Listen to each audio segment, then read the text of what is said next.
घना हरा भरा जंगल जहाँ ऊंचे ऊंचे पेड़, कलकल मीठे पानी के बहती नदी और रंग बिरंगे पक्षियों की मधुर आवाजें हर समय सुनाई देती थी। रंग बिरंगे फूल और तरह तरह के जानवर रहते थे। सुबह होती ही पक्षियों की चहचहाट से पूरा जंगल जाग उठता। यही जंगल जानवरों का घर था और सभी मिलजुल कर रहते थे। इसी जंगल में एक नटखट हाथी रहता था जिसका नाम गोलू था। गोलू आकार में तो मोटा और बहुत बड़ा था, लेकिन उसका मन बिल्कुल बच्चों जैसा था। उसे शरारतें करना बहुत पसंद था। कभी वह पेड़ों को हिला देता, तो कभी अपनी लंबी सूंड से तालाब का पानी उछालकर सबको भिगो देता। जंगल के कई जानवर गोलू से परेशान रहते थे, लेकिन सभी जानवर जानते थे कि उसका दिल साफ है। उसी जंगल में बंदरों का एक झुंड भी रहता था। वे पेड़ों पर उछल कूद करते, फल खाते और हमेशा मस्ती में रहते थे। उसी झुंड में एक छोटा सा बंदर का बच्चा था जिसका नाम चीकू था। चीकू बहुत नन्हा, प्यारा और चंचल था। उसकी आंखों में जिज्ञासा भरी रहती थी। वह हर नई चीज को देखना और सीखना चाहता था। चीकू की माँ उसे हमेशा समझाती, चीकू, ज्यादा दूर मत जाना और बड़े जानवरों से तो हमेशा दूर ही रहना। लेकिन चीकू बहुत नटखट था। उसे लगता था कि वह अब बड़ा हो गया है और सब कुछ कर सकता है। एक दिन की बात है, जंगल में हल्की धूप खिली हुई थी। गोलू नदी के किनारे खेल रहा था। वह अपनी सूंड से पानी भरकर ऊपर उछालता और फिर जोर से हंसता। उसी समय चीकू अपनी माँ से नजर बचाकर नदी की ओर चला आया। उसने गोलू को देखा और वह हैरान रह गया। वाह, कितना बड़ा और मोटा हाथी है और पानी में खेलते हुए कितना अच्छा लग रहा है। चीकू मन ही मन बोला। चीकू ने हिम्मत जुटाकर आवाज लगाई, हाथी भैया, क्या मैं भी आपके साथ खेल सकता हूँ? गोलू ने चीकू की ओर देखा और मुस्कुराया। अरे, इतना छोटा बंदर और इतना साहसी, आओ मेरे साथ खेलो। इतने में चीकू की माँ उसे ढूंढते ढूंढते वहां पहुंच जाती है और चीकू को चिल्लाती है, चीकू, मैंने तुम्हें कितने बार समझाया है कि बड़े जानवरों से दूर रहना।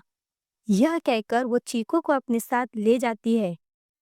लेकिन चीकू को गोलू बहुत अच्छा लगने लगा था। वह माँ से छुप छुप कर गोलू से मिलने जाता। दोनों बहुत अच्छे दोस्त बन गए थे। गोलू कभी चीकू को अपनी सूंड पर बिठा लेता, तो कभी अपने कान पर। चीकू खुशी से चिल्लाता और तालियां बजाता। जंगल के बाकी जानवर दूर खड़े होकर देखते और मुस्कुराते। लेकिन गोलू की शरारतें कभी कभी खतरनाक हो जाती थी। खेलते खेलते उसने जोर से पेड़ को हिला दिया। उसी पेड़ पर चीकू की माँ और दूसरे बंदर बैठे थे। अचानक पेड़ हिलने से चीकू का संतुलन बिगड़ गया और वह नीचे गिरने लगा। माँ! चीकू डर के मारे चीख पड़ा। गोलू ने तुरंत अपनी सूंड आगे बढ़ाई और चीकू को गिरने से पहले पकड़ लिया। चीकू कांप रहा था। उसकी आंखों से आंसू बहने लगे। चीकू की माँ दौड़ती हुई आई। उसने चीकू को अपने गले से लगा लिया। वह बहुत डर गई थी। गोलू, तुम्हारी शरारतें किसी दिन बड़ा नुकसान कर सकती है। गोलू का दिल भर आया। उसने सिर झुका लिया। मुझे माफ कर दीजिए, मेरा इरादा बुरा नहीं था। एक दिन जंगल में अचानक अजब हलचल मच गई। दूर पहाड़ियों से पत्थरों से खिसकने की आवाज आने लगी। जमीन हल्की हल्की कांप रही थी। जानवर डर कर इधर उधर भागने लगे। उसी समय छोटा सा चीकू खेलते खेलते एक गहरी खाई के किनारे पहुंच गया। उसे पता नहीं चला कि वह कब इतनी खतरनाक जगह पर आ गया। जैसे ही उसने पीछे मुड़कर देखा, उसका पैर फिसल गया। वह जोर से चिल्लाया, माँ! खाई के किनारे वह एक बेल को पकड़कर वहीं लटक गया। नीचे गहराई थी और ऊपर निकलने का कोई रास्ता नहीं था। चीकू की आंखों में डर साफ झलक रहा था। गोलू, हाथी को हिरण ने आके यह खबर सुनाई कि चीकू खतरे में है। आज उसके चेहरे पर शरारत नहीं, सिर्फ चिंता थी। वह तेजी से खाई की ओर दौड़ा। गोलू ने स्थिति को समझा और बिना घबराए अपनी सूंड नीचे बढ़ाई। वही उसकी माँ चीकू को ढूंढते-ढूंढते वहां तक पहुंच गई। हिम्मत रखो चीकू, मुझे पकड़ लो, उसने शांत आवाज में कहा।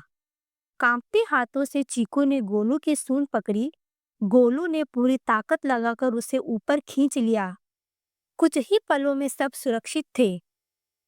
चीकू की माँ ने राहत की सांस ली। चीकू की माँ ने गोलू से कहा, आज अगर तुम ना होते तो न जाने मेरे चीकू का क्या हाल होता। गोलू, आज तुमने साबित कर दिया कि तुम सिर्फ नटखट नहीं, बहुत दयालु और बहादुर भी हो। चीकू ने गोलू को गले लगाकर कहा, आप सिर्फ नटखट नहीं, मेरे हीरो हो। जंगल के सभी जानवरों ने आज जाना कि सच्ची बहादुरी शोर मचाने से नहीं, बल्कि समय पर सही काम करने में होती है।